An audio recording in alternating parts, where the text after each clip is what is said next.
నమస్తే అండి. నేను మీ భవానీ కుస్మాని. నేను బాగున్నాను. మీరు బాగున్నారనుకుంటున్నాను. అందరం బాగుండాలని ఆ భగవంతుడిని ప్రార్థిస్తున్నాను. ఈరోజైతే ఒక చిన్న రెసిపీ పెడుతున్నానండి. బెండకాయ ఫ్రై పెడుతున్నాను. బెండకాయ ఆరోగ్యానికి చాలా మంచిది గదండీ! జ్ఞాపక శక్తికి అన్నిటికి మంచిదంటారు గదా! పిల్లలకి.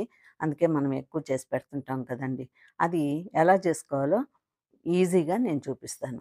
ఇప్పుడైతే కట్ జేసి పెట్టుకున్న బెండకాయలను పక్కన పెట్టుకొని, బాండీలో ఒక 2 స్పూన్లు ఆయిలేసుకొని, తర్వాత ఆవాలు, జీలకర్ర అంతే. ఆ 2 మాత్రం ఏసుకొని, కాస్త పప్పులేసుకోండి.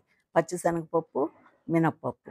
ఈ 2 ఏసుకొని కాస్త దోరగా వేగిన తర్వాత, తర్వాత వెల్లుల్లి, ఆనియను. ఒక పెద్ద ఆనియన్ కట్ చేసుకున్నానండి. వెల్లుల్లి గూడాను.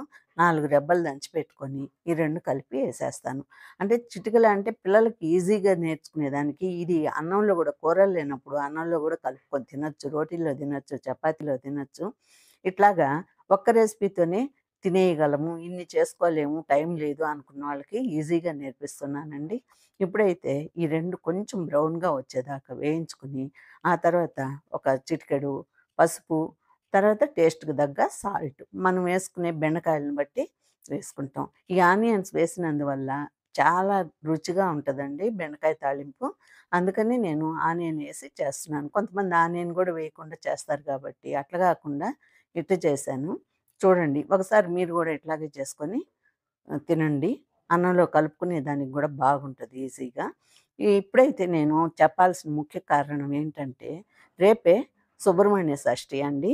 పిల్లలు లేనోళ్ళు, పెళ్లి గానోళ్ళు, సొంత ఇంటి కల నెరవేరని వాళ్ళు, మీలో ఏమేమి ఉన్నాయో కోరికలు, ఆ నెరవేరని కోరికలన్నీ నెరవేర్చుకునే రోజు రేపేనండి. రేపు సుబ్రహ్మణ్య స్వామికి పూజ చేసుకొని, ఆయన శ్లోకాలు, స్తోత్రాలు చదువుకుంటారని అనుకుంటున్నాను. అట్లాగే ఆయన కృపకి పాత్రులు కావాలని నేను అనుకుంటున్నాను.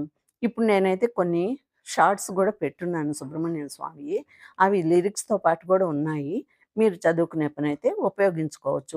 లేకపోతే చాలా ఉంటాయండి మనకి యూట్యూబ్‌లో సుబ్రహ్మణ్య షష్ఠి గురించి. అది ఫాలో అవ్వాలని మీకు గుర్తు జేయడానికి మాత్రమే చెప్తున్నానండి. రేపు షష్ఠి గాబట్టి సుబ్రహ్మణ్యేశ్వర స్వామి అన్ని విధాలుగా మనకి అంటే దేవతలకు గూడాను సైన్యాధికారి గదండీ ఆయన. అందుకని నేను మీకు వివరిస్తున్నాను, గుర్తు చేస్తున్నాను. రేపు సుబ్రహ్మణ్య షష్ఠికి మీ కోరికలు నెరవేర్చుకుంటారని భావిస్తున్నాను.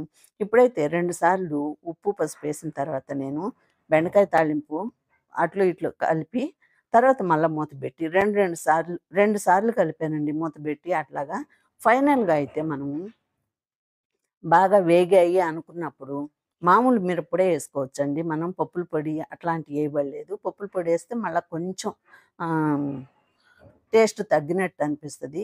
దీంట్లో గార్లిక్ ఉంది కాబట్టి మామూలు మిరప్పొడేసి కలుపుకుంటే అన్నంలోకైతే చాలా బావుంటదండి ఇది.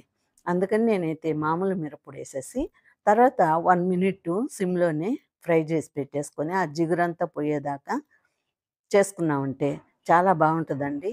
మీకు ఈ రెసిపీ నచ్చితే నాకు ఒక కామెంట్ పెట్టండి.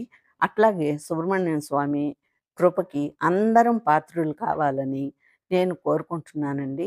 మనకి సుబ్రహ్మణ్యం స్వామి వరాలిచ్చే దేవుడండి. అందుకని నేను చాలా గుర్తుగా మీకు చెప్పాలని ఈ చిన్న రెసిపీతో పాటు ఈ విషయం గూడా మీకు చెప్తున్నాను.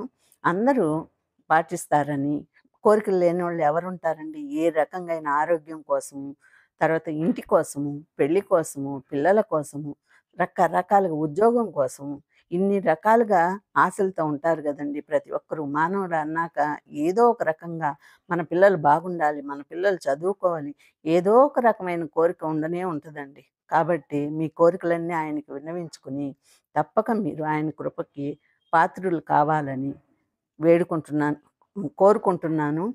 అట్లాగే అందరం ఆయన కృపకి పాత్రులం కావాలని నేను గూడా అనుకుంటున్నానండి. అంతే, ఇంకేం లేదు. ఆ దేవుడిని నమ్మిన వాళ్ళు ఎప్పటికి గూడాను మనకు మంచే జరగద్దని నేను అనుకుంటున్నాను. ఈ చిన్న రెసిపీతో పాటు ఈ మాటలు గూడా చెప్పాలని నేను అనుకున్నాను. అట్లాగే మీకు మీ వరకు చేరవేశాను ఈ మాటల్ని. అందరూ గూడాను ఫాలో అవ్వమని అడుగుతున్నాను. అసలే సోమవారం గదండీ! చాలా మంచి రోజు. అందుకని మీరు ఇది పాటిస్తారని అనుకుంటున్నాను. ఈ రోజుకైతే నా వీడియో ఇంతేనండి. నా వీడియో గనుక మీకు నచ్చితే ఒక్క కామెంట్ పెట్టండి అంతే. ఇంకేం లేదు. ఒక లైక్ కొట్టండి, ఒక కామెంట్ పెట్టండి. నాకు చేసిన నన్ను సబ్స్క్రైబ్ చేసుకున్న వాళ్ళందరికీ చాలా ధన్యవాదాలండి. ఈ రోజుకైతే ఉంటానండి. అలాగే ఆంధ్రాలో రేపు ఎలక్షన్స్ కాబట్టి మీ ఓటుని తప్పక సద్వినియోగం చేసుకోండి. ఉచితాలకు ఆశపడకుండా మన స్వయం కృషి మీద మనం బతుకుదాం.